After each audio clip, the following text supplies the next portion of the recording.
Buenas noches. Bueno, vamos a iniciar la reunión. No se va a Mi nombre ver. es Lice Ortiz. No se va a Hoy ver les nada. acompaño en la reunión. A continuación, les vamos a dar las reglas para la reunión. Por favor, todas las personas deben permanecer con sus micrófonos cerrados. Vamos a tener la participación de 3 ponentes.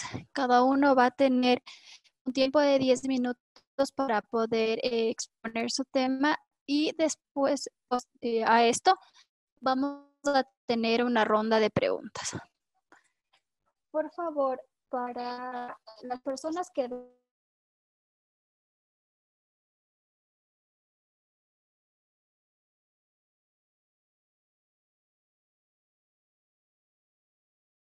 las personas que deseen realizar las preguntas, por favor, levanten la mano y vamos a empezar. Iniciamos la reunión con la doctora Yajaira Benalcázar.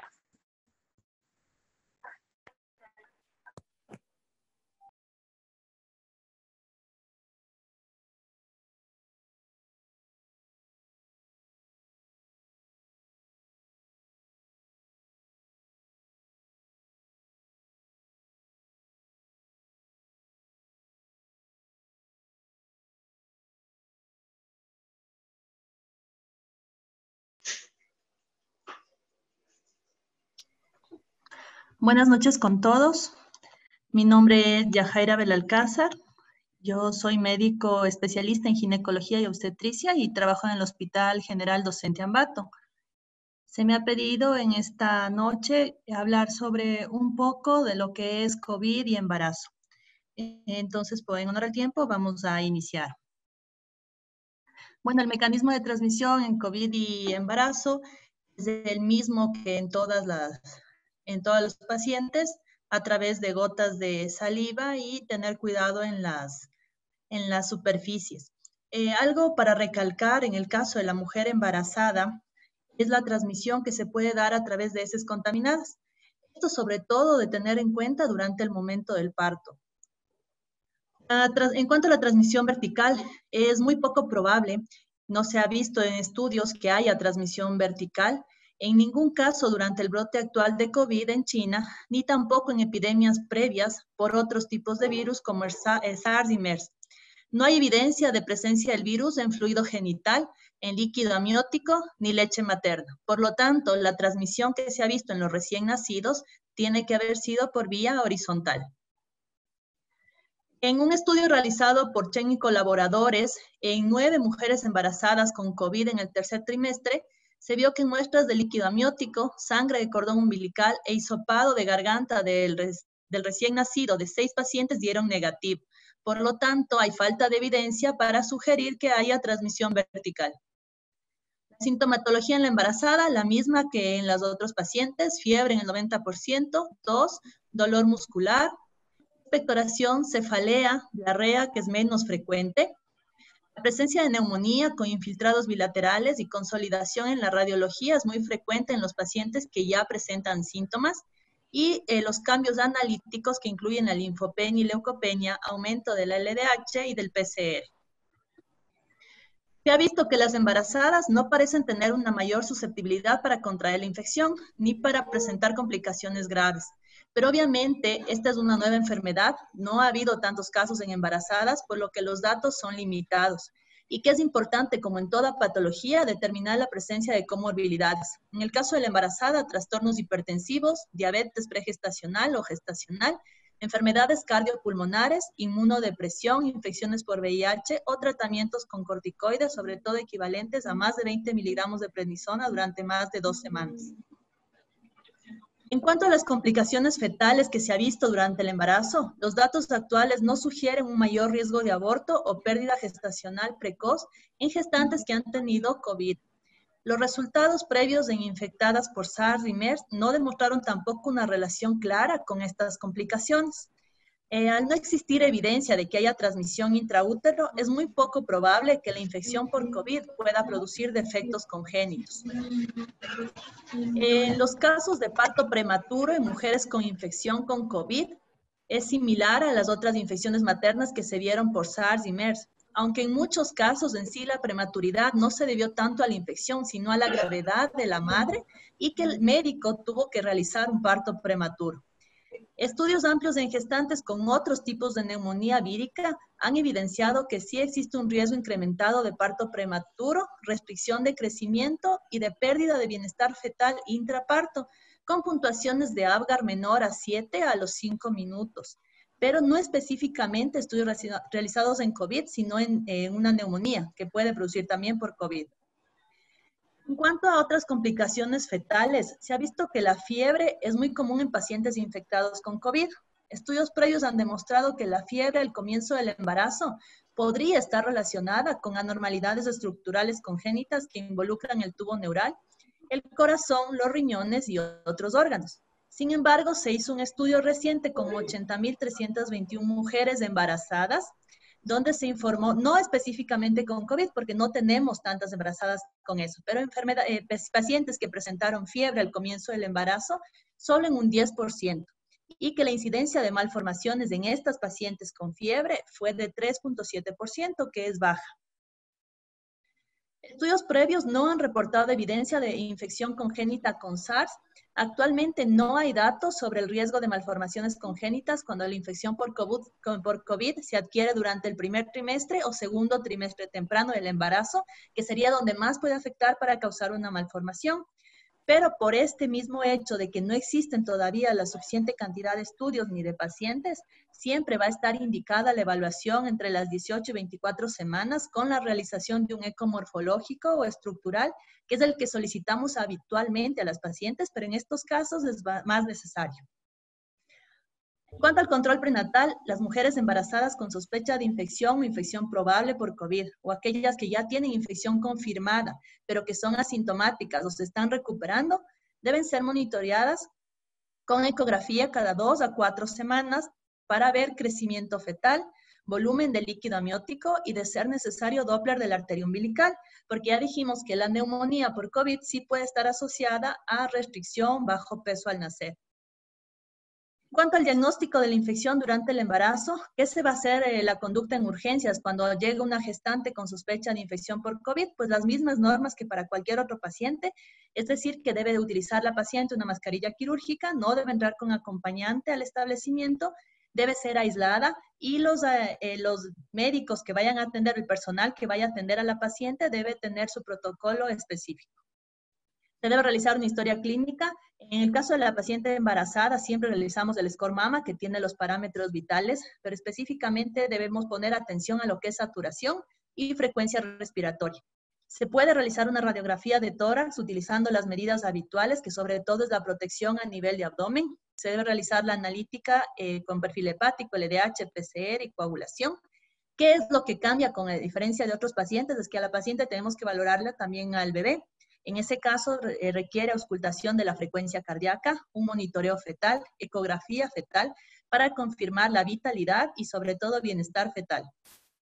Los exámenes diagnósticos que vamos a solicitar: la obtención de muestras respiratorias, RX de tórax o TAC de tórax, las muestras de sangre, y mientras esperamos los resultados, la paciente debería permanecer aislada. Es importante recalcar que la tomografía, sobre todo, se ha utilizado como una herramienta principal en el diagnóstico de COVID, sobre todo cuando no se tienen las pruebas. En este caso, en la mujer embarazada, se ha visto que la restricción, microcefalia y la discapacidad intelectual son efectos adversos comunes de la exposición a altas dosis de radiación. Pero ¿cuánto necesitamos de radiación? Más de 610 miligrays. Según los datos del Colegio Americano de Radiología y el Colegio de Ginecólogos y Obstetras, cuando la mujer embarazada se somete a una radiografía de tórax, apenas alcanza 0.005 a 0.01 miligrays. Una tomografía de tórax, que es la que necesitaríamos, la radiación para el feto es de 0.01 a 0.66. Y en una angiotomografía, que es donde más radiación recibiría el feto, llega a 10 miligrays. Es decir, que podemos realizar todos estos exámenes sin llegar al nivel en el que la radiación puede producir alguna alteración en el feto. Pero siempre se recomienda realizar la protección de la parte del útero, del abdomen de la mujer y evaluar la parte pulmonar. El protocolo de medicina fetal de Barcelona ha clasificado la gravedad para ingreso a las pacientes con COVID, de acuerdo a si tienen fiebre persistente, una radiografía de tórax con signos de neumonía, gestantes con cualquier comorbilidad, como habíamos mencionado, y utilizan una escala de gravedad, que es la escala de Kurb, y que tenga criterios de ingreso a UCI. ¿Cuál es esta escala de Kurb? Es por sus siglas, en las que si tiene una puntuación mayor a 1, la paciente ya va a ser ingresada o hospitalizada. La C se refiere a si la paciente presenta confusión aguda, la U, una urea mayor de 19 miligramos decilitro, la R de respiración, más de 30 respiraciones por minuto, la B de blood se va a referir a la presión sistólica menor de 90 o diastólica menor de 60, o si tiene una edad mayor de 65 años, que en el caso de la paciente embarazada no sería posible. ¿Cuáles son los criterios de ingreso a terapia intensiva? Si presenta 1 mayor o 3 menores. Dentro de los mayores, la necesidad obviamente de ventilación mecánica, shock con necesidad de vasopresores, y cualquiera de los criterios menores, frecuencia respiratoria más de 30, una PAFI menor de 250, infiltrado, confusión, uremia, leucopenia, trombocitopenia, hipotermia o hipotensión con necesidad de abundantes fluidos. Y de acuerdo a esto, se va a manejar si tenemos una infección leve, moderada o severa. Si es una infección leve, como en todos los casos, igual la mujer embarazada será dada de alta a domicilio, obviamente si es que no presenta alguna otra patología del embarazo, como una amenaza de parto pretérmino, que en ese caso sería hospitalizada por la otra causa, no por el COVID. Infección moderada, si ya tiene una neumonía leve y una escala de Kurb menor a 1, se le indicará ingreso solo a sala de hospitalización. Y si ya tiene una infección severa, en este caso la paciente requiere ingreso a cuidados intermedios o a terapia intensiva. ¿Cuáles son los casos que están en investigación? Es la gestante hospitalizada por cualquier causa obstétrica, porque fue a dar a luz, porque tiene una amenaza de parto pretérmino, pero que presenta fiebre o síntomas respiratorios, tos, dificultad respiratoria, rinorrea, dolor de garganta. Esta paciente debe entrar como un caso de investigación, pero siempre se debe considerar que si presenta fiebre aislada, también tenemos que sospechar en otro tipo de patologías durante la gestación, como infección de vías urinarias, pilonefritis, una corioamionitis, y no enfocarnos solo en la infección por COVID. En la gestante clínicamente estable se le va a hacer un seguimiento ambulatorio. Se le indica reposo domiciliario, control de temperatura, el uso solo de antitérmicos como el paracetamol, el aislamiento domiciliario con sus medidas de higiene en manos y aislamiento del resto de familiares, y se programa una consulta vía telefónica en 1 a 3 días para ver cómo se encuentra su estado de salud. Las visitas rutinarias del embarazo, análisis de ecografías, de screening, se pospondrán hasta finalizar sus 15 días de aislamiento. No es necesario que en esos 15 días se realicen estos exámenes. La paciente con indicación de ingreso, porque ya es un caso confirmado o está en investigación por COVID, se iniciará pautas de tratamiento lo antes posible. En esta guía, en el protocolo de Barcelona, se está utilizando lopinavir más ritonavir, que es el Caletra, 2 compuestos cada 12 horas vía oral por 7 a 14 días. Sí se emplea la hidroxicloroquina en la misma dosis que en las pacientes que no están embarazadas y la acitromicina. Hay que considerar que ninguno de estos tratamientos está contraindicado en el embarazo, ¿no? Son entre categoría B y C durante el embarazo y sí pueden ser utilizados en caso de necesitarse. Opciones de tratamiento, se está empleando la ceftriaxona como antibiótico, que también puede usarse en el embarazo, y en caso de resistencia, sobre todo por el hecho de las neumonías, meropenem o vancomicina. También hay que considerar el uso de antivirales como el oseltamivir, considerando que puede ser también una influenza por H1N1. ¿Qué decir de la maduración pulmonar? La evidencia actual sugiere que la administración de corticoides para la maduración fetal, en el caso de un embarazo menor de 34 semanas o según protocolos incluso menor de 37 semanas, no produce efectos perjudiciales maternos, pero sí se recomienda tener precaución cuando usemos la maduración pulmonar en pacientes que estén en estado crítico, En ese caso, sí se necesita la evaluación del médico internista, del médico infectólogo, del terapiólogo, que nos indiquen si es que se puede o no administrar los corticoides, porque puede ser que en estas pacientes críticas sí empeore su estado de salud. Entonces, esto debe ser considerado en conjunto con varios especialistas. Y las mujeres infectadas que ya presenten trabajo de parto prematuro, no se recomienda ya el uso de tocolisis con intento de retrasar el parto para administrar corticoides. En ese caso, se le deja en evolución espontánea. Finalización de la gestación en una gestante con COVID o sospecha clínicamente estable. No hay indicación de adelantar el parto o realizar una cesárea. Es preferible que el parto se produzca después de que la paciente supera la infección.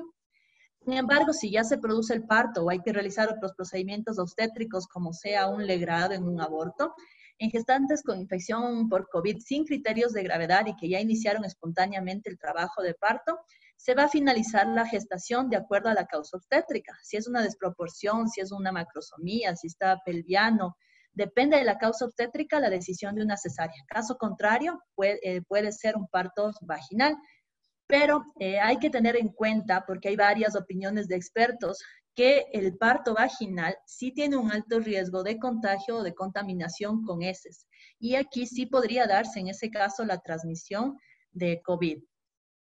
Todo el proceso del parto debe realizarse en una sala aislada, de preferencia con presión negativa, y un lugar que esté establecido solo para atención de estas pacientes. La paciente permanece todo el tiempo con el uso de mascarilla y se debe minimizar el personal requerido. Solo debe ir el personal necesario. Para minimizar el riesgo de la transmisión madre-hijo, es aconsejable durante el parto clampear pronto el cordón y evitar el contacto piel con piel inicialmente en la sala de partos. Posteriormente, cuando pueda asegurarse una buena colocación de madre-hijo, es decir, que ya pueda haber una limpieza de la piel de la madre, el uso de mascarilla, higiene de manos y piel de la madre, en recién nacidos más de 34 semanas ya se le puede acercar a su bebé. Durante el parto vaginal debe haber monitorización continua porque sí se dieron casos de pérdida de bienestar fetal durante la labor de parto. Debe controlarse la temperatura, frecuencia respiratoria y saturación de oxígeno. La analgesia locorregional puede estar indicada en estas pacientes, sobre todo porque tratamos de evitar una anestesia general de emergencia. El hecho de que la paciente ya esté con una anestesia peridural nos puede ayudar si en caso de que tenga que utilizarse una cesárea o realizarse una cesárea de emergencia. Indicaciones de cesárea, como ya había dicho, solo de causas obstétricas o en caso de que la madre tenga una situación clínica que dificulte el parto, que se encuentre en un estado crítico. Y como recomendaciones finales, debemos saber que debido a la elevada contagiosidad del COVID, es recomendable que el personal sanitario cumpla las normas estrictas de protección. Siempre debe usar bata, guantes, gorro, gafas, mascarilla, según el tipo de exposición, y siempre se debe limpiar si usamos el monitoreo, si usamos el ecógrafo, todo lo que se haya utilizado en esa paciente debe ser limpiado y desinfectado después de su uso. Y las muestras de tejidos como la placenta o restos de aborto deben ser manejados como posibles desechos infecciosos y por lo tanto trasladados al laboratorio de anatomía patológica con todas las medidas de protección. Muchas gracias por su atención. Muchas gracias, doctora. Por favor, vamos ahora con la intervención del doctor Alejandro. Muy buenas noches. No sé si ya pueden ver la presentación. ¿Sí? No, doctor, todavía no. Ahora está cargando. ¿Ya? ¿Se puede ver? Buenas Sí, noches a todos. ya podemos ver. Buenas noches, mi nombre es Alejandro. ¿Sí? Trabajo en el Hospital Ginecobstétrico Isidro Ayora. Y bueno, doctora Benalcázar, qué gusto volver a escucharla por lo menos. ¿Sí? Un abrazo desde acá. Igual un gusto. Ya lo he dicho todo. Yo lo que voy a hacer, teniendo en cuenta lo que me solicitaron, teniendo en cuenta que estamos también con médicos rurales, estamos con los médicos rurales y algunos internos, entiendo. Vamos a hablar sobre la labor de parto y el SARS-CoV-2, ¿sí? Los objetivos de esta pequeña charla van a ser conocer el manejo regular, porque me pareció interesante, es un motivo, el SARS-CoV-2, todos hablamos del SARS-CoV-2, pero decimos en las guías del ministerio que no hay contraindicación obstétrica, que sigue igual todo, pero a veces no tenemos en claro qué es igual. Y entonces, lo primero que vamos a ver en estos 10 minutos es conocer el manejo regular de la primera y del segundo periodo de parto. O sea, ¿qué es lo que normalmente hacemos? Y tercero, y segundo, perdón, vamos a ver las implicaciones de la infección del SARS-CoV-2 y qué indicaciones hay que hacer y qué variamos del manejo regular, ¿sí?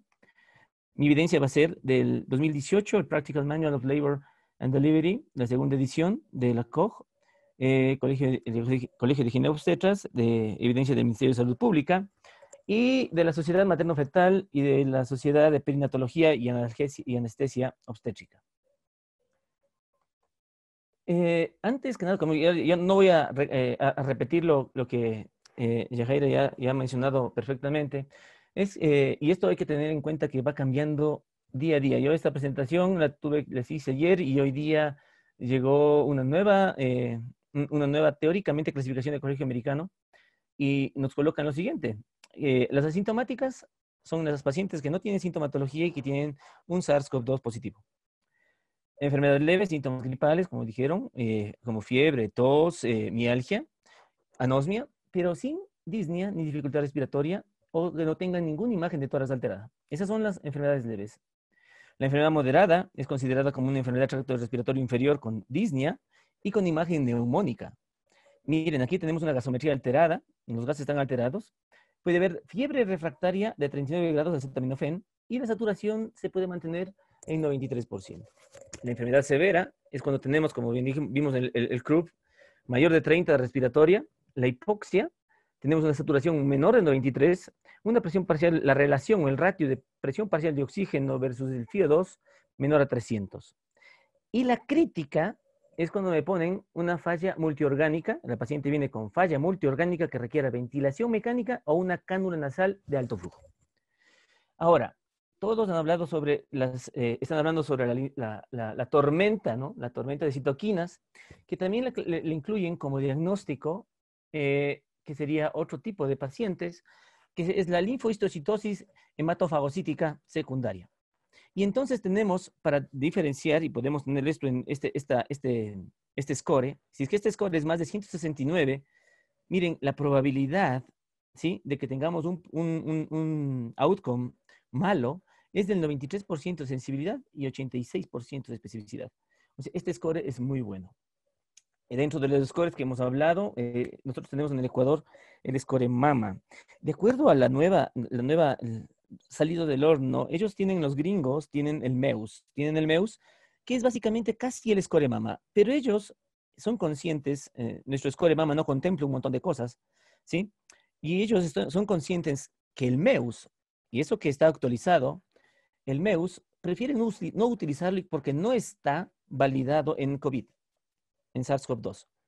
Por lo tanto, una de las recomendaciones, y es mucho más sencillo, cuando manejen pacientes para triaje, utilicen el SOFA Quick, ¿sí? El SOFA Quick es lo que están manejando los gringuitos, ¿sí?, para manejo de triaje. Entonces, ¿qué tienes en el SOFA? En el SOFA tienes la conciencia, un punto, una presión arterial sistólica menor de 100 y una frecuencia respiratoria mayor de 22. Y entonces, con un punto tienes riesgo de sepsis. Hasta aquí estamos en la clasificación. Ahora, vamos a lo que es no normal. Tenemos, en el primer periodo de parto, inicia con la fase latente y fase activa. Definiciones. La fase latente es aquella que va desde 4 centímetros de dilatación hasta el inicio del 1. Esta va a durar en la nulípara de 6 a 4 horas y en la multípara de 4.8 horas. ¿Cuándo hablamos de una fase latente prolongada? Cuando tenemos más de 20 horas en la nulípara y más de 14 en la multípara. Ahora, la fase activa, con los criterios de Sang, ¿sí?, que son nuevos, tenemos que la fase activa se la puede establecer desde 5 a 6 centímetros. Los criterios de Friedman, ¿no es cierto?, que una vez dijo que él nunca ha dicho eso, pero Friedman, en la curva de Friedman, menciona que la fase activa comienza en 5 centímetros. Sang me dice que está en 6. Y no hay diferencia, eso es lo llamativo, y no tenemos diferencia normalmente de dilatación, como decía Friedman. En la fase latente no hay diferencia entre la nulípara ni la multípara. Todas van a la misma velocidad. En la fase activa distinta velocidad de dilatación. Y entonces ingreso en fase latente. Vamos a comenzar a ingresar a la paciente. Estamos hablando de una paciente SARS-CoV-2 positiva. Tenemos ciertos criterios en manejo regular. Menos de 3 centímetros y con actividad uterina menor de 5 a 7, ¿sí? De contracciones, o sea, que no tengan, tiene una en 10. Mira, esa paciente, si vive cerca, se puede ir a la casa. De 2 a 3 centímetros, de 5 a 7 y contracciones de 5 a 7 minutos, esa paciente puede ingresar. O que esté 2 horas y de nuevo regresa a su oloración cervical. Si la paciente vive lejos, tiene intenso dolor o tiene patología asociada, teóricamente la paciente tiene criterio de ingreso. Ahora, ¿qué es lo que dice el SARS-CoV-2? O sea, todas las guías, de acuerdo al SARS-CoV-2, lo que dicen, te dicen que no hay ningún cambio en el manejo regular. Pero un ratito, tenemos que tener en cuenta que el ingreso e inducción de la paciente con labor de parto que va a ingresar, ¿no es cierto?, con SARS-CoV-2 depende del estado de la pandemia y de la severidad y de la enfermedad y de la patología asociada. Un ejemplo, si tenemos en Quito, estábamos con no tanta contagio, no había tanto contagio y en fase 3 del SARS-CoV-2, nosotros hasta podíamos darnos el lujo de haber recibido pacientes de Guayaquil. ¿Sí? Podíamos haber hecho eso. Pero si estamos nosotros en un alta nivel de contagio, como en Guayaquil, por ejemplo, tenemos que ver qué se puede hacer con esas pacientes. Por ejemplo, manejo regular de 37 a 38 semanas se podría esperar si la paciente estamos en un nivel de contagio bajo. Podemos esperar, si la paciente tiene SARS-CoV-2 y es leve, podría ir a casa y esperar la inducción después de 2 semanas, ¿sí? Para intentar de que tenga el parto cuando tengamos una carga viral más baja. Si es que no, miren, a las 39 semanas podemos terminar el embarazo. Va a depender de la severidad. Si tengo una paciente, como dijo Yajaira, una paciente con criterios de severidad, esa paciente tendría que ingresar. Vamos con dieta e hidratación. En el nivel 1 y 2 no hay restricción de dieta e hidratación en la labor de parto. Si ustedes pueden, a la paciente sin SARS-CoV-2, pueden darle lo que quiera. No tiene restricción. Solo se restringirá en un manejo regular a las pacientes con alto riesgo obstétrico. La hidratación normalmente la hacemos a 250 ml por hora. Se le podría manejar de esa manera en la fase latente a la paciente en manera regular, siempre y cuando valorando la patología asociada, no sobrecarga en cardiópatas, preeclampsia, etc. Y el acompañamiento, que es un derecho de las pacientes, bueno, no sería negado. En pacientes con SARS-CoV-2, igualmente, considerar la severidad. El manejo de dieta va a ser igual que en la práctica regular. En esto sí, la hidratación en paciente con SARS-CoV-2 tenemos que restringirla, ¿sí? Tenemos que bajar la hidratación. Se podría manejar a 70 ml hora, ¿sí? Valorando la severidad de la enfermedad del COVID o la patología asociada.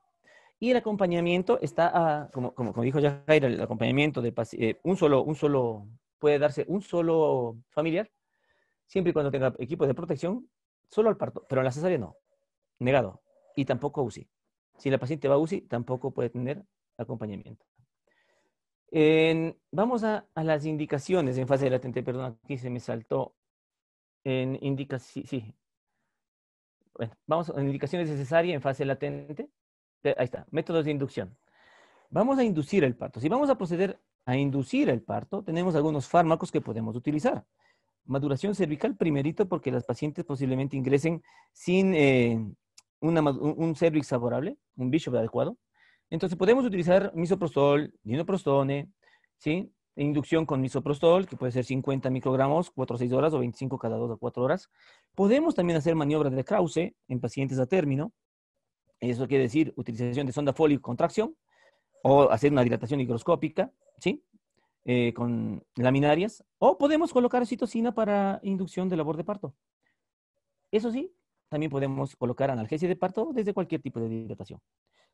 Paciente positiva, lo que tenemos, que igualmente considerando la severidad, que no existe contraindicación en el uso de métodos de inducción para hacer un parto o para asegurarnos un parto. Podemos hacer lo mismo que en lo regular. 2, valorar el estado respiratorio y la severidad, ¿sí? Y 3, igualmente, si tenemos un estado de pandemia alto, va a cambiar un poco el ingreso, porque yo también puedo hacer inducción a domicilio. Los estadounidenses están haciendo esto. Pueden hasta mandarle con sonda Foley a casa y control para hacer la inducción fuera del hospital y que trate de ingresar y tener menos tiempo de ingreso el paciente para que tenga menor exposición y tal vez menor contagio. Estamos ahí. Dieta y hidratación. Listo. Ahora, estamos en la fase latente todavía. Cesárea en fase latente.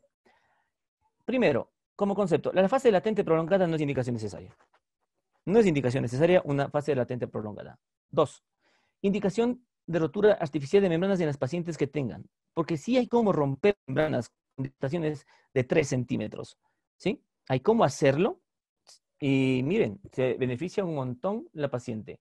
Siempre y cuando estén en las condiciones o que tenga la indicación para hacerlo. 3. La inducción fallida es indicación necesaria. Y por favor, aquí, en lo que es regular, la inducción fallida no es que le di 4 dosis de misoprostol, ¿sí? Y ya está con inducción fallida. Porque si le hice la inducción con oxitocina, ¿cuánto de oxitocina es inducción fallida? Es una pregunta. Por lo tanto, la inducción fallida, ¿sí? Es cuando tengo una paciente en la cual comenzó su labor de parto y pasaron 15 horas en el percentil 95 y no llegó a fase activa. Otra vez, la inducción fallida es que induzca el parto por 15 horas y no llegue a fase activa. Y si es que quiero aproximarme más al 100% del percentilado, debe ser 18 horas. Pero el término es 15 horas. Y esta indicación necesaria. La cesárea en fase latente solo se la debe reservar como manejo regular en la pelviana en compromiso de bienestar fetal o patología que altere el bienestar materno, que podría entrar aquí el COVID. El SARS-CoV-2 no evidencia de transmisión vertical, como dijo Yajaira, no es indicación de cesárea, ¿sí? Y mantiene las mismas consideraciones de manejo rutinario en cuanto a lo que es cesárea en fase latente. En la fase activa, si tenemos una dilatación de 5 o 6 centímetros, de acuerdo a Sang o de acuerdo a Friedman, eso es fase activa.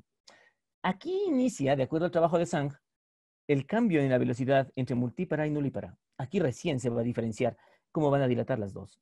El manejo activo de fase activa, ya sea con conducción o rotura de membranas, se lo puede realizar. Aquí tenemos un criterio y es cambio para los chicos rurales. Distocia de dilatación. La distocia de dilatación es un diagnóstico exclusivo de fase activa. No existe distocia de dilatación en fase latente. Eso no existe. Por lo tanto, no puedo operar a alguien con distocia de dilatación porque quedó en 3 centímetros y después de 4 horas sigue en 3. No, eso no es distocia de dilatación. Tengo que esperar a que cumpla las 15 horas. Primero, la distocia de dilatación versus desproporción no se sabe diferenciar. En ocasiones no se la puede hacer y se hace una prueba de parto. ¿Qué tengo de diagnóstico para distocia de dilatación? Que si la paciente está en evolución espontánea o con labor normal, o sea, sin inducción, tiene que pasar 4 horas sin cambios en la dilatación. O 6 horas con oxitocina y que tiene que tener membranas rotas, por favor. Tiene que tener membrana rota. Si no tiene membrana rota, no encuadra en el diagnóstico, en el nuevo diagnóstico de distocia de dilatación. ¿Qué dicen pacientes con positivos SARS-CoV-2? Las recomendaciones son iguales de manejo regular. Hay que cuidar la dilatación en esa fase de las pacientes y la indicación de cesárea por otras causas, como por ejemplo DCP y distocia, están encuadradas en esta fase. Por lo tanto, no puedo decir que hay una desproporción cefalopélvica a menos que tenga una cabeza con un DBP de más de 12 o de 10 en fase latente. Tengo que intentar un parto. Y aquí viene que tenemos los trajes de protección. Todo el equipo de protección personal tenemos que tenerlo presente en fase activa y en fase latente. Cuando entramos al segundo periodo de parto, que empieza cuando hay repujo y descenso de presentación, y el bebé va a hacer los movimientos cardinales, esto generalmente comienza a los 10 centímetros, tenemos que tener en claro el concepto de expulsivo prolongado, que es diferente y cambió bastante con la prevención de primera cesárea en el 2011, cambia el concepto de expulsivo prolongado. Y teóricamente, expulsivo prolongado en multípara es 1 hora. En multíparas es 1 hora, en nulíparas son 2 horas. ¿Estamos? De acuerdo a los nuevos conceptos, se aumenta 1 hora más en los dos aspectos.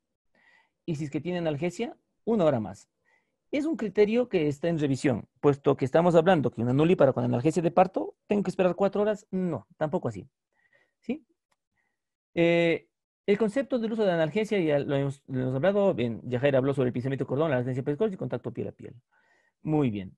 En lo que es SARS-CoV-2, tomar en cuenta la severidad igualmente.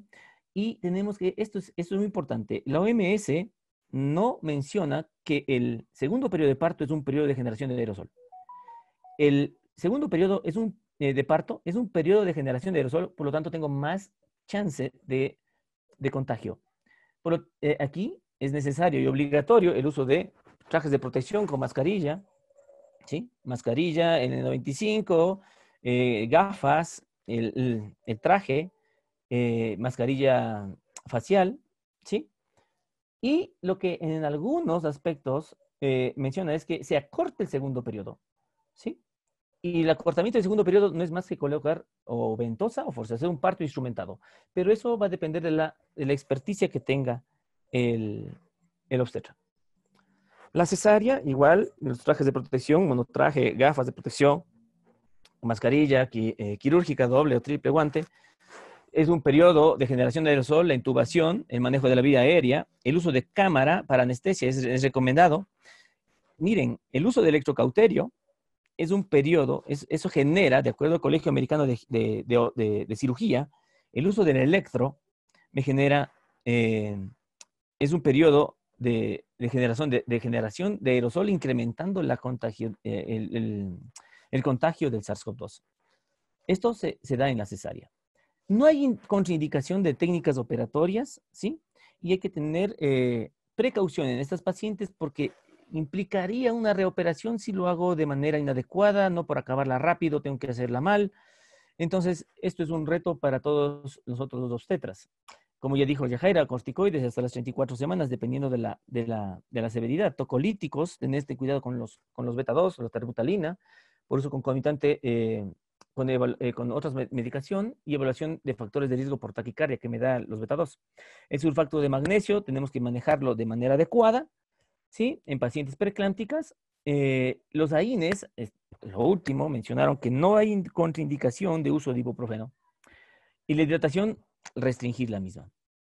Ahora les dejo un mensaje, estamos en una etapa muy difícil. Este doctor es Ernesto Cofiño, es un pediatra guatemalteco. Y miren, es un mensaje de lucha con esperanza. Él dice, la vida debe ser una novela apasionada, con todas sus angustias, dolores y apasionamientos. Y entonces no podemos ponernos metas pequeñas, sino siempre muy grandes, amplias. Y esto cueste lo que cueste, no cabe estar encogido. Lo que cuesta es lo que vale la pena. Y no importa que encontremos dificultades y desaires. No importa. El asunto es que luchemos. No cabe ir poco a poco sin mucho esfuerzo, sin complicarse la vida, sin agobios, ni congojas. Toda obra debe ser hecha con entusiasmo y por un ideal muy alto y noble, y tendré la ayuda de Dios. Y se abrirán todas las posibilidades, fundados en el buen concepto de la virtud de la esperanza. Muchísimas gracias y espero sus preguntas. Muchas gracias, doctora Alejandro.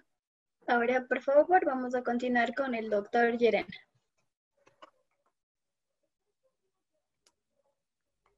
Híjole, ¿y ahora? Perdón. Ya.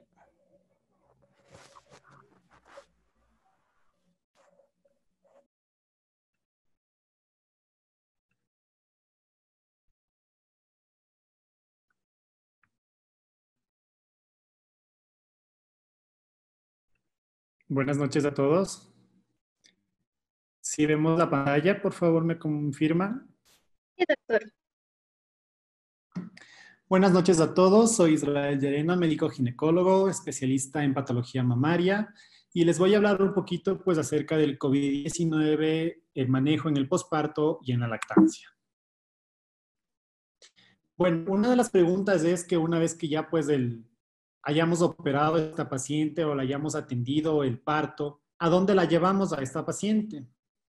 Pues normalmente nosotros tenemos que seguir contando con las mismas condiciones de aislamiento para estas pacientes. En este caso, por ejemplo, la mayoría de los hospitales o ya todos los hospitales deberíamos manejarnos con unas áreas específicas para pacientes COVID. En el caso de que sea una emergencia y que no dispongamos o que por cualquier cosa externa tengamos que improvisar, pues la sala de partos o estas pacientes de la recuperación deberían ser en la misma sala de partos o en el mismo quirófano donde fueron atendidas estas pacientes. Y obviamente, pues con la vigilancia del personal de enfermería. Y se recomienda que sea el mismo personal que atendió el parto o la cesárea, puesto que ya cuentan con las medidas de protección. Y de todas formas, deben ser supervisados por el anestesiólogo, el obstetra, hasta que sea su ingreso ya a una sala establecida para COVID. ¿Qué medicamentos nosotros podemos manejar en estas pacientes? Pues si está indicado antibióticos, administrarlos previamente al parto o a la cesárea, o si es que ya estaban con estos antibióticos, pues continuarlos. Manejo del dolor, en este caso lo que nos hace referencia es al paracetamol. Aquí todavía hay mucha discusión contra los AINES, sin embargo, la FDA en marzo del 2020 ya sacó una resolución de que no están contraindicados, pero todavía no hay una evidencia concreta para poder decir que no podemos utilizar, por ejemplo, el ibuprofeno. Y de pacientes es el tratamiento con heparina de bajo peso molecular profiláctico, que estos pacientes que ya ingresaron ya están con este medicamento. Entonces, lo que nosotros hacemos es esta heparina de bajo peso molecular, continuarla durante el posparto y hasta su alta. ¿Qué hacemos con estos recién nacidos? En toda paciente que ya está confirmada con caso positivo o con una sospecha, a los recién nacidos también tenemos que descartarles que no tengan esta enfermedad, por lo que deberían ser tomadas muestras virológicas. ¿Quién lo va a tomar estas muestras? Puede tomarlo las personas que ya están tomando normalmente este tipo de muestras o en su caso también el mismo médico que atendió el parto o el pediatra que lo recibió al niño, siempre y cuando tengan el entrenamiento que ya posean. Entonces, una de las condiciones que nosotros tenemos que hacer acá es evitar la transmisión. ¿Cómo lo hacemos esto? La transmisión de la madre hacia el recién nacido, pues con el aislamiento de contacto y de gotas hacia este recién nacido. Mientras nosotros no tengamos que este recién nacido sea confirmado ya o que tenga una sospecha de que tenga COVID-19, lo vamos a manejar como sospechoso. Y si en el caso que dispongamos de esta sala, pues el recién nacido tampoco va a salir a una sala de aislamiento aparte. Se recomienda que se encuentre en la misma sala a 2 metros de distancia, como mínimo 1.5 metros, y que tengan todas las medidas de protección hacia la madre, sobre todo el uso de mascarilla. Pero una vez que ya esté descartada la infección del recién nacido, ya se podrá pensar, y si las condiciones del recién nacido lo ameritan, pues darle el alta previo con el consentimiento de su madre y que esté a cargo de un familiar. Entonces, las recomendaciones durante el puerperio va a ser el uso de mascarilla permanente. Evitar todo el contacto de nariz, ojos, boca. Y también tenemos que el uso de pañuelos desechables para eliminar las secreciones respiratorias. Como habían hablado ya los médicos anteriores, todo va a depender en qué momento de la etapa de la enfermedad se encuentre. Si la embarazada, por ejemplo, ya está catalogada como positivo, pero ya dio dos pruebas de PCR negativo, vamos a seguir manteniendo los mismos criterios de protección. Cuando las pacientes ya estén dadas de alta, pues deberían evitar el transporte público. Las recomendaciones que siempre estamos insistiendo en el lavado frecuente de manos con agua y jabón antes y después de la manipulación de estos recién nacidos. Y la desinfección de manos a base de alcohol siempre será una segunda opción. Aquí hay que tener también muy en cuenta que el gel antiséptico no va a sustituir el lavado de agua y jabón.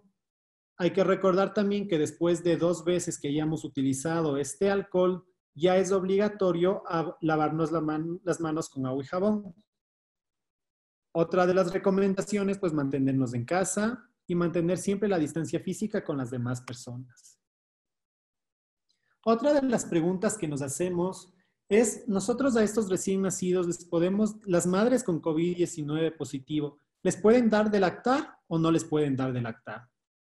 Pues se ha demostrado ya que no hay una transmisión a través de la leche materna. No se da una transmisión vertical. Lo que tenemos que hacer es evitar esta transmisión horizontal que se habla. ¿Y por qué se puede dar este contacto con el recién nacido? Puesto que el contacto estrecho entre madre e hijo es lo que nos va a permitir que esta enfermedad se traspase a este recién nacido.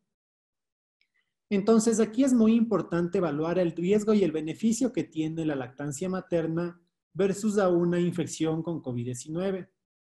Entonces, la Organización Mundial de la Salud lo que habla es que los beneficios de la lactancia materna siempre van a superar cualquier riesgo potencial de transmisión del virus a través de esta leche. Entonces, nuevamente, si el estado materno y neonatal lo permiten, se recomienda que se promueva la lactancia materna. Inclusive nos dicen durante el periodo de riesgo infeccioso.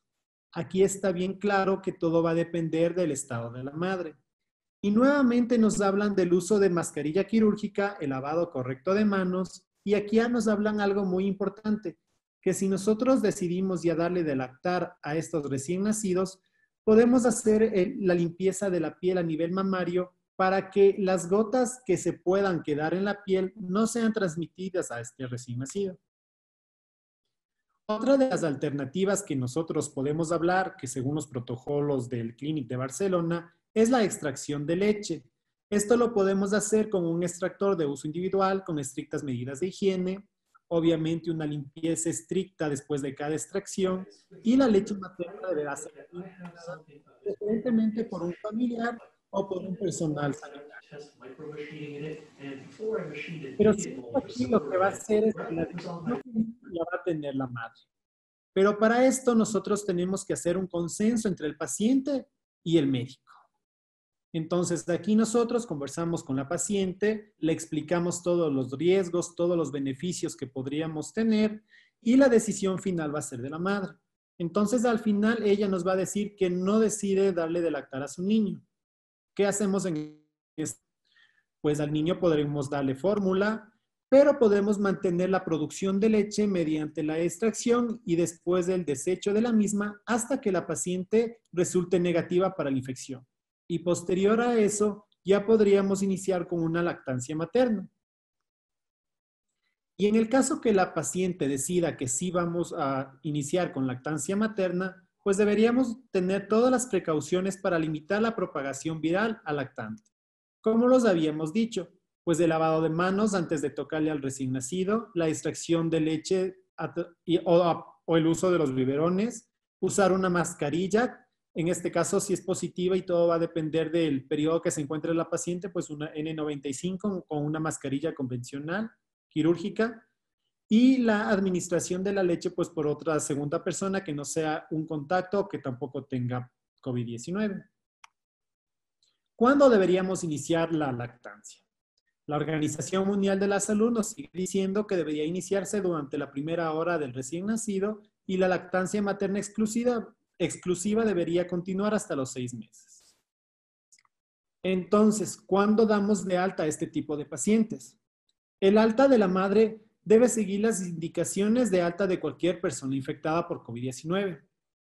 No hay que olvidarnos del tratamiento con heparina de bajo peso molecular a dosis profiláctica durante los primeros 10 días después del parto o la cesárea, medidas de aislamiento, y se programará un seguimiento por vía telefónica dentro de las 24 a 48 horas y posterior ya una evaluación clínica si lo amerita. Como conclusiones, puedo decirles que durante el posparto hay que continuar con las medidas de aislamiento, medidas de protección en el manejo del recién nacido, el uso de heparina de bajo peso molecular. La lactancia materna, el virus no atraviesa a la leche, y la lactancia materna es decisión conjunta con la madre y no está contraindicada según la Organización Mundial de la Salud. Muchas gracias. Muchas gracias, doctor Llerena. A continuación vamos a realizar las preguntas.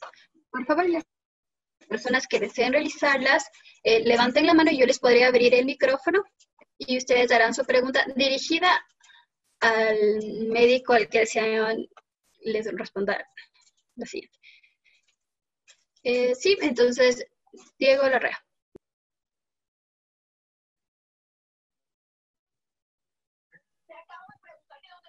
Buenas noches. Primero, felicitando la charla, excelente.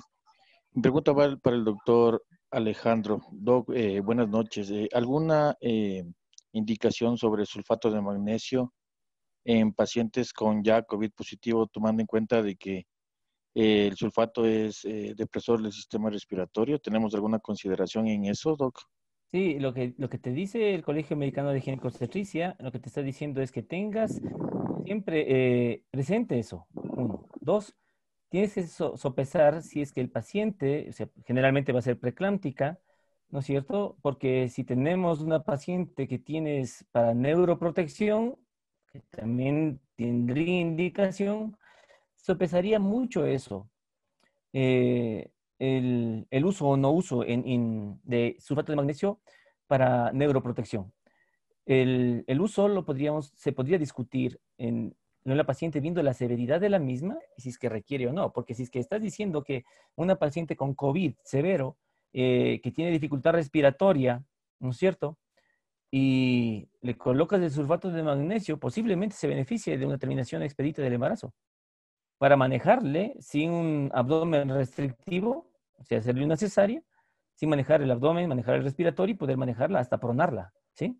En caso de requiere terapia intensiva. Pero tienes que tener presente eso, uno. Y lo otro es que el COVID simula, es un gran simulador de preeclampsia. Tiene todo para preeclampsia, ¿sí? Menos la hipertensión, pero te simula. ¿Sí? Es un buen simulador el COVID. Y tenemos que tener presente que ha habido casos en los cuales las pacientes ingresan con COVID y son manejadas como preeclámpticas, como HELP. No sé si deseas algo más, Diego. No, Doc, muchas gracias, muy claro. Tuve un caso acá similar en Guaranda, en donde la paciente tuvo un óbito fetal y tenía 2 cesáreas anteriores, pero ingresó con presiones elevadas. Entonces, exacto, eso era la duda, si es que era por el dolor, tenía enzimas hepáticas en los cielos, la paciente está en cuidados intensivos, pasó 7 días y el día de hoy le extubaron a la paciente. Y me manejaba mucho, era lo de UCI, me preguntaban si colocamos o no colocamos sulfato de magnesio, y mi indicación era sí colocarla, pues por Sí, cuanto creo que si la paciente hubiera convulsionado hubiera sido mucho peor. así es. Pero tienes que tener en cuenta la severidad y a ver cómo va la paciente, ¿no? Sí, sí, Doc. Mejor le agradezco mucho, Eso Doc. es. Muchas gracias. ¿Alguien más desea hacer una pregunta?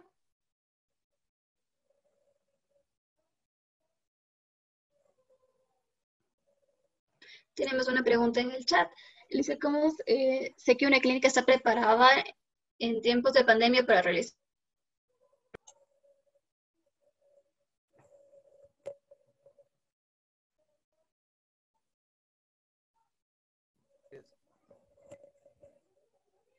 Ya no se escucha.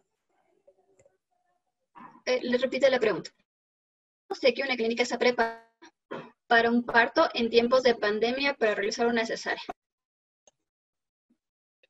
Buenas noches.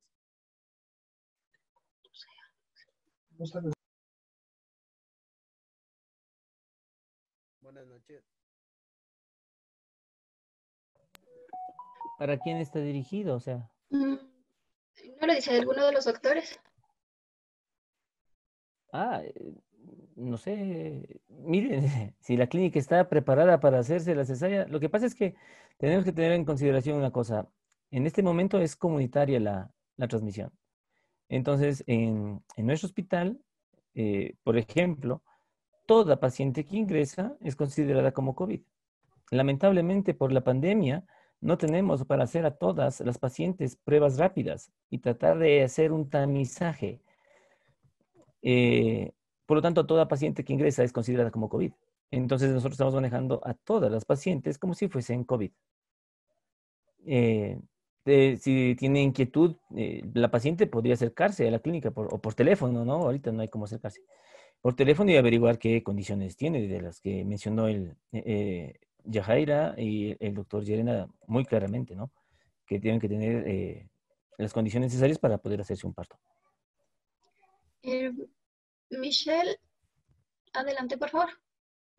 ¿Cómo están? Buenas noches. Mi pregunta va, ¿cuál sería la recomendación para las pacientes que se está atendiendo en el primer nivel de atención en los centros de salud para el manejo o derivación de estas pacientes sospechosas? Porque en primer nivel de atención no contamos con pruebas rápidas de COVID. Buenas noches. Nosotros en el Hospital Regional Ambato tampoco estamos realizando pruebas a todas las pacientes. Lo único en realidad que tenemos que tener en cuenta, como nos decía el doctor Alejandro, es que toda paciente puede considerarse sospechosa y tomar las medidas de protección. Pero si además ya valoramos el hecho de ciertos síntomas característicos, ¿no? Como la fiebre, tos, dificultad respiratoria, esa paciente debe ser referida al siguiente nivel para que ahí sea evaluada. No necesariamente realizar las pruebas, porque incluso en los hospitales no se está realizando las pruebas a todas las pacientes.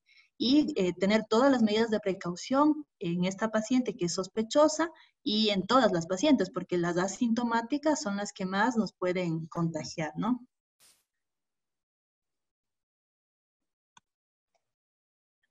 Muchas gracias, doctora. Diego, ¿tienes alguna pregunta?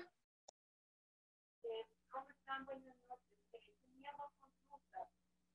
La una es que se ha considerado, por ejemplo, la lactancia para evitar el contagio directo con extraer la leche y darlo a través de biberón.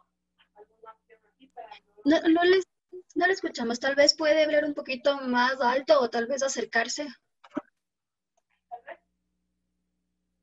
No se escucha.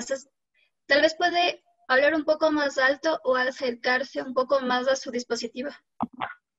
¿Ahí se me escucha? Sí.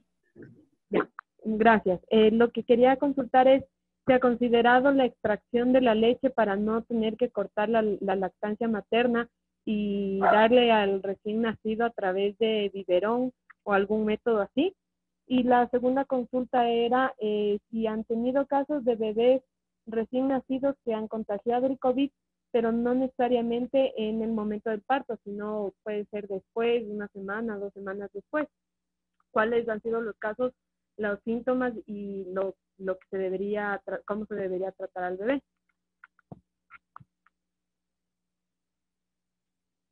Bueno, como habíamos hablado antes, nosotros tenemos las 3 opciones que podríamos utilizar para la lactancia materna. Hay que entender que la lactancia materna no es una contraindicación en las pacientes COVID positivo. Sin embargo, eso sería decisión de la madre y conjuntamente hay que conversarla con el médico que le está atendiendo. Se decida de que no vamos a darle la lactancia materna, pues esa leche se puede descartarla y posterior del tiempo de que la paciente ya sea una paciente negativa para COVID, podría ya seguir con la lactancia materna. Otra de las opciones es de que sí se le puede dar al recién nacido la leche materna a través, o sea, primero tendría que hacer la extracción a través de un extractor, pero debería administrarla una segunda persona. En este caso puede ser un familiar que sepamos que no estuvo en contacto con esta paciente o por el personal médico durante el periodo de hospitalización.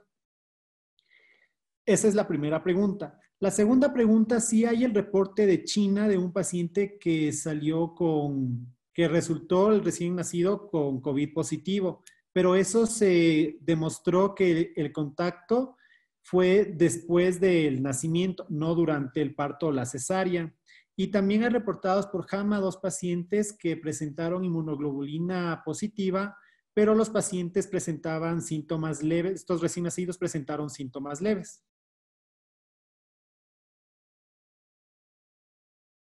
Muchas gracias, doctor.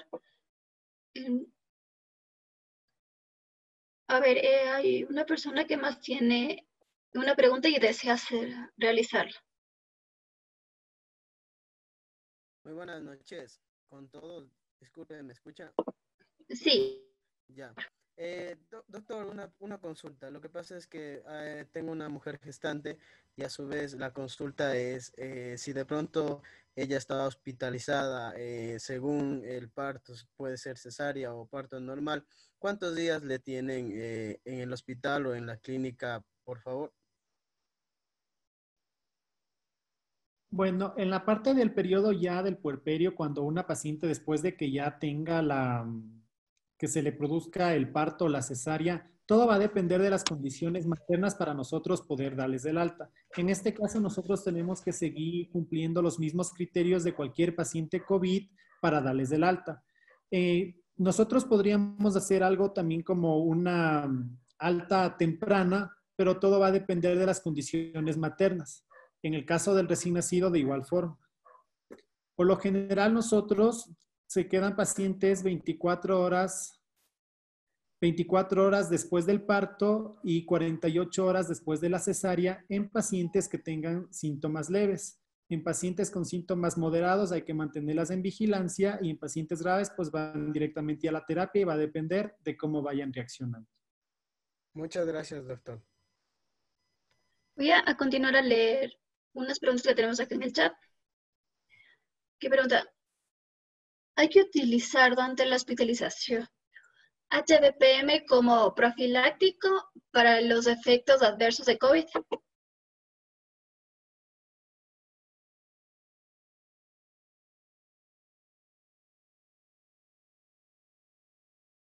Digo, no. Bueno, sí. Sigue, Yajaira. Ya. No sabía. Bueno, como nos decía el doctor Alejandro, cada día hay algo nuevo que aparece, ¿no?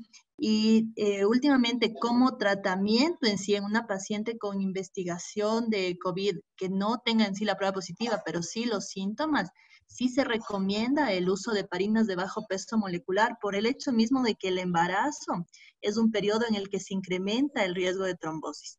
Y hay ciertos casos en autopsias que se han hecho, que nos comentaban en Italia, en la que se ha encontrado también trombosis a nivel pulmonar. Entonces, considerando esto, el uso de heparinas y en el mismo embarazo y dependiendo de además si tiene otros factores de riesgo la paciente misma como la obesidad, sí se consideraría útil el uso de heparina de bajo peso molecular en pacientes sospechosos o confirmada de COVID.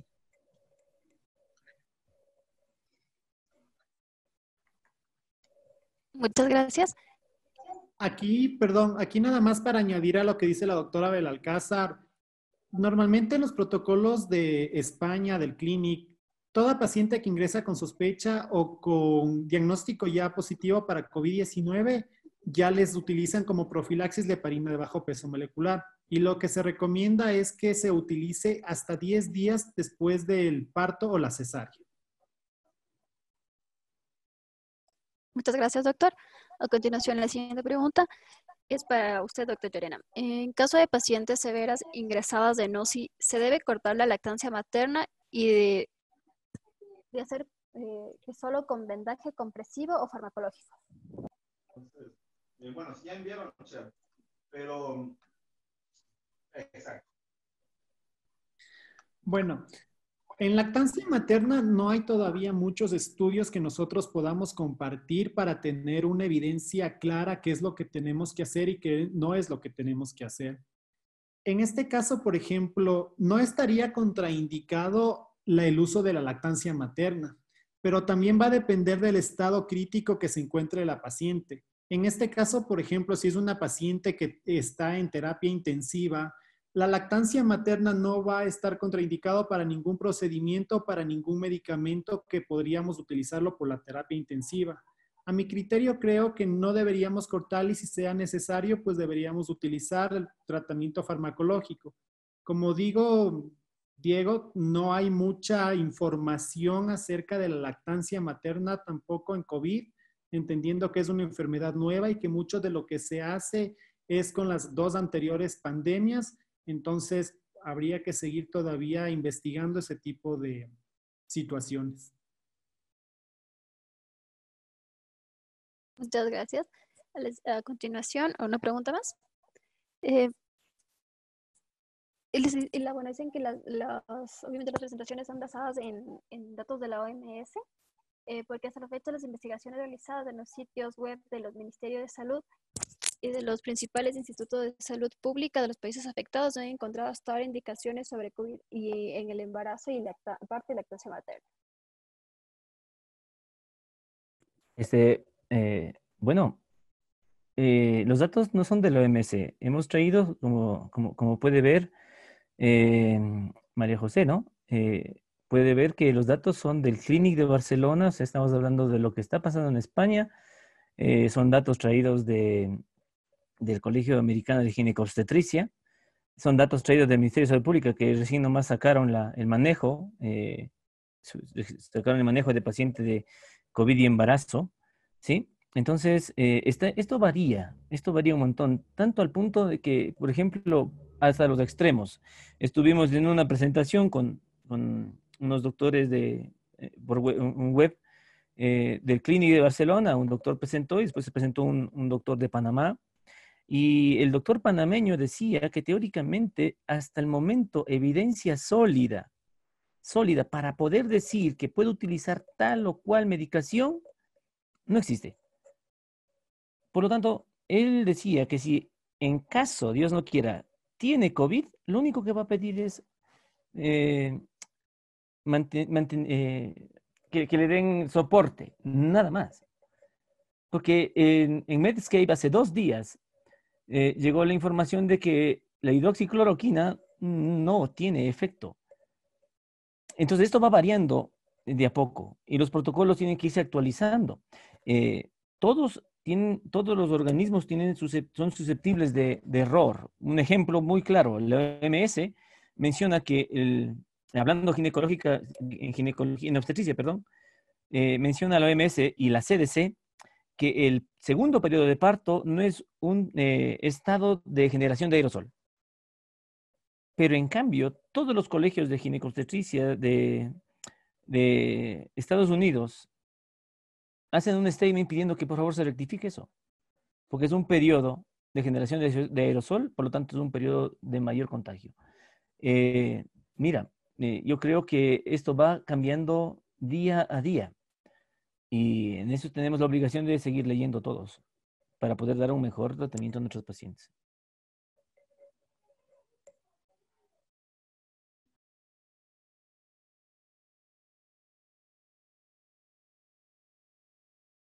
Muchas gracias, doctor. Bueno, a continuación tenemos una acotación de María José en el chat, que en una mujer que tiene un embarazo sano no sería ético recomendar a las mujeres que tienen bebés en casa con ayuda de personas profesionales en el tema, por ejemplo, parteras o doulas, enfermeras, o ustedes son las personas indicadas para tratar embarazos de alto riesgo y salvar vidas. O sea, se refiere a pacientes sanas, ya que la doctora indica que cualquier mujer embarazada que ingresa a una clínica se la considera paciente COVID. Y eso significa no tener derecho a estar con un acompañante o negarse a tener una intervención médica o tener un plan de parto.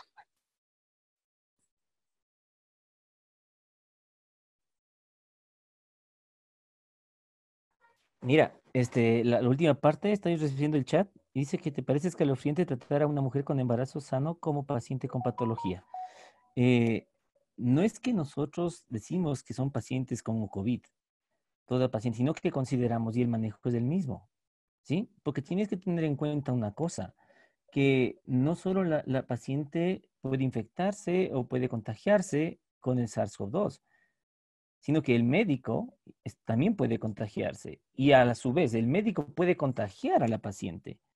Y entonces tenemos un problema por la pandemia. La pandemia hace que sea todo insuficiente. Todo va a ser insuficiente hasta poder controlar. Existe una vacuna, una medicación, y hay medicación. Estaba revisando, hay un artículo se me fue, en Nature y en Science, en el cual te dice que el medicamento va a ser aislar las proteínas S1 y S2 de la envoltura del virus.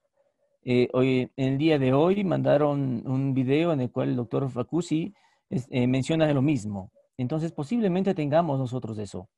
Pero si tenemos pandemia, tenemos la obligación como personal de salud de tratar de evitar que se contagien las pacientes y que se contagien sus acompañantes. Como te dije en la presentación, el acompañante puede ir al parto, el acompañante puede entrar en sala de parto, manteniendo su distancia, ¿sí? podría ingresar al parto, como dice Yajaira, la menor cantidad de personas, pero si es cesárea, mira, en la cesárea hay mucho aerosol y tiene riesgo el acompañante de contagiarse, ¿sí? Aunque no lo creas, cuando se contagian más las personas es cuando retiran el traje de protección. Ahí es cuando más se contagian. Entonces, es escalofriante, estoy de acuerdo contigo, es escalofriante lo que estamos viviendo, ¿sí? Pero los médicos, dentro de las posibilidades, pueden hacer. Ahora, un parto en casa, mira, si tenemos en presente que lo óptimo sería que los pacientes tengan una atención aislada, personalizada, en casa es un problema porque la mayor cantidad de personal médico va a necesitar estar en los hospitales donde hay una mayor cantidad de ingresos. Estoy de acuerdo contigo, es escalofriante, pero es escalofriante no el tratar a todas las pacientes como patología, sino es escalofriante lo que estamos viviendo y lo que en ocasiones nos obligan a hacer. Tanto así que en España me decían que escogen a ver quién vive y quién muere, quién ingresa a un respirador y no. Esperemos Dios no quiera no llegar a eso. Y manejar una paciente, no decir que es patológica, sino que es sospechosa. ¿Sí? Ese término tenemos que tenerlo presente, sospechosa de todos. Para que lo tengas en claro, todos somos sospechosos de estar con COVID, porque el 80% del total de los pacientes que se infectan son asintomáticos o sintomáticos leves. O sea, puedes pasar con COVID y ni siquiera saber que tuviste. Esa sería la respuesta, creo yo. Si alguien quiere acotar algo más.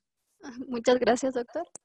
Bueno, creo que no tenemos más preguntas en el chat y tampoco lo estamos realizando. Entonces, creo que daríamos terminada la reunión de hoy. Muchísimas gracias a nuestros doctores ponentes por sus exposiciones, igual a nuestros asistentes. Les estaremos igual comunicando de una nueva reunión. Muchísimas gracias. Muchas gracias a todos por su... Muchas gracias a todos, gracias por la invitación. Saludos, doctor Alejandro y doctor Israel. Doctor Elena, doctora Belalcázar, que tengan una buena noche y a todos, por favor, cuídense un montón, no salgan, salgamos cuando diga Yunda, creo yo, ¿sí? Un abrazo a todos. Muchas gracias a todos y un abrazo para todos.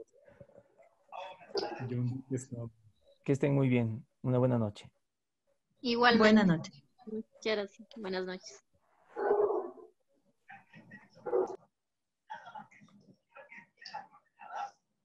Una buena noche a todos.